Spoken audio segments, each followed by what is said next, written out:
Hi everyone, it's Mrs. Berry here to share a story. Today's story is called The Woods by Paul Hopp. I do have permission from Chronicle Publishing to share this story with you. Before we read, let's think about what makes a story a story. This is what we call Story Mountain, and it tells us the parts that make a story interesting.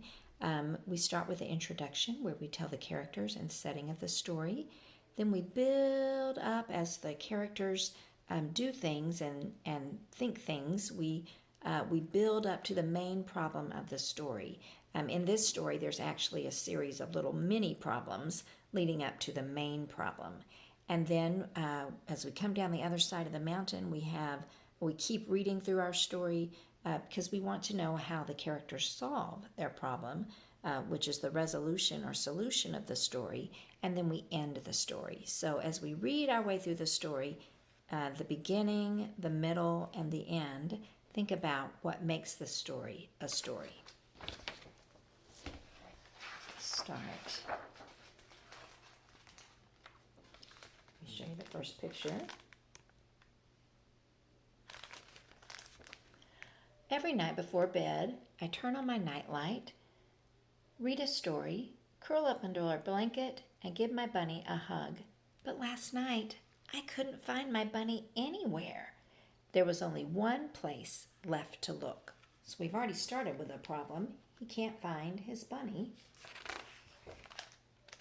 I had to go into the woods, and I wasn't afraid at all until I ran into a big, scary brown bear. Can you see that bear's name is Honey? It's a funny name for a bear, isn't it? That is a problem, to run into a bear. But the bear was just afraid of the dark, so I shared my nightlight with him. Then the big brown bear followed me deeper into the woods, and we weren't afraid at all until we ran into two scary giants. But the giants were just bored, so I shared my story with them. Then the giants and the big brown bear followed me deeper into the woods, and we weren't afraid at all until we ran into a scary fire-breathing triple-headed dragon. Oh my, look at that.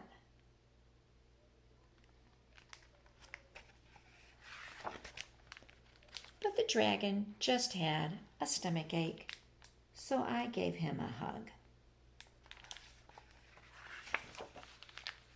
Then the fire-breathing triple-headed dragon, the giants, and the big brown bear followed me deeper into the woods, and we weren't afraid at all until we came to a big, spooky, dark cave. At first, nobody wanted to go in. So we kind of have a series of problems so far. The boy lost his bunny. The bear was afraid of the dark. The giants were bored. The dragons had a stomach ache. But now we come to the main problem, is that there's a big spooky cave and no one wants to go in. But we took each other by the hand and we marched into the dark together. That's a good way to face a problem, isn't it? Together. And we ran into a very big, scary, hairy monster. He had something furry in his hand. Can you tell what that is right there in his hand? I asked him, "Why did you take my bunny?" "Because I'm lonely all by myself in this big, spooky, dark cave," said the big, hairy, scary monster. "Why don't you come back with us then, and we'll all share my bunny?" Now we're reaching the resolution of the story, the solution of the story. So we did